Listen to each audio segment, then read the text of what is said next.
ఇప్పుడు 2 ఏళ్ల కిందటి సంబంధించినటువంటి కేసులో మొన్న ఇద్దరు పెద్ద సైదా అల్లా బక్ష్ అని ఇద్దరిని పోలీసులు అరెస్ట్ చేశారు, గుర్తుందా?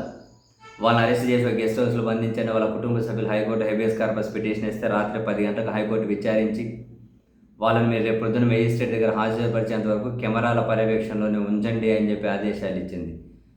సో ఆ విషయంలో హైకోర్టు అంత మానిటరింగ్ చేసింది. అయినా కూడా తాజాగా వాళ్ళ తరపు న్యాయవాది రామలక్ష్మణ్ రెడ్డి హైకోర్టుకు నివేదించిన దాని ప్రకారం ఆ పెద్ద సైదాను అల్లా బక్షును పోలీసులు తీవ్రంగా కొట్టారు అని హైకోర్టుకు నివేదించారు. ఈ విషయం కనుక కోర్టుకు చెబితే మీ కుటుంబ సభ్యులపై గంజాయి కేసులు పెడతామని బెదిరించారని కూడా ఈయన నేరుగా హైకోర్టుకే నివేదించారు.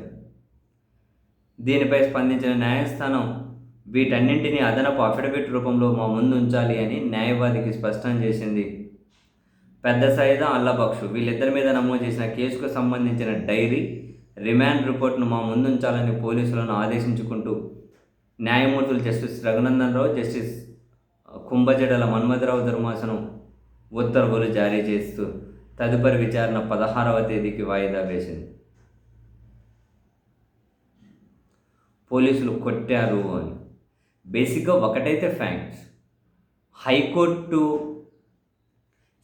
ఎప్పుడైనా న్యాయస్థానాలు ఒక మాట ఘాటుగా అంటే ఆ బేస్డ్ ఆన్ దట్ చట్టాలను కూడా ప్రభుత్వాలు వెనక్కి తీసుకున్న సందర్భాలు ఉన్నాయి.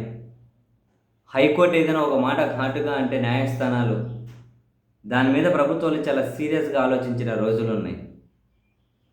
బట్ ఇప్పుడు హైకోర్టు ఎంత చెప్పినా ఏం చెప్పినా హైకోర్టు మమ్మల్ని ఏం చేయగలుగుతుంది అనే ఆ అతివాద ధోరణి అయితే డెఫినెట్లీ పోలీసుల దగ్గర కనిపిస్తుంది. కోర్స్ కొందరు మెజిస్ట్రేట్ల దగ్గర కూడా ఈ ధోరణి కనిపిస్తూ ఉందేమో.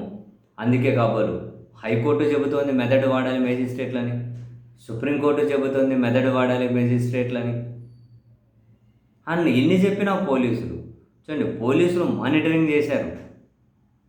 పోలీసులను హైకోర్టు సీసీటీవీ పర్యవేక్షణలో పెట్టాలి, వాళ్ళని రాత్రంతా సీసీటీవీలు పనిచేయకపోతే వేరే పనిచేసే స్టేషన్లో పెట్టండి అని చెప్పారు. ఇది హైకోర్టు మానిటరింగ్ చేసింది, సీరియస్గా ఆదేశాలు ఇచ్చింది అన్న కేసులో కూడా పోలీసులు కొట్టారు, కొట్టినామని చెబితే మీ కుటుంబ సభ్యుల మీద గంజాయి కేసులు పెడతాము అని బెదిరించారని ఏకంగా వాళ్ళ న్యాయవాది హైకోర్టుకే నివేదించే పరిస్థితి ఉందంటే ఏం మాట్లాడుకుంటాం?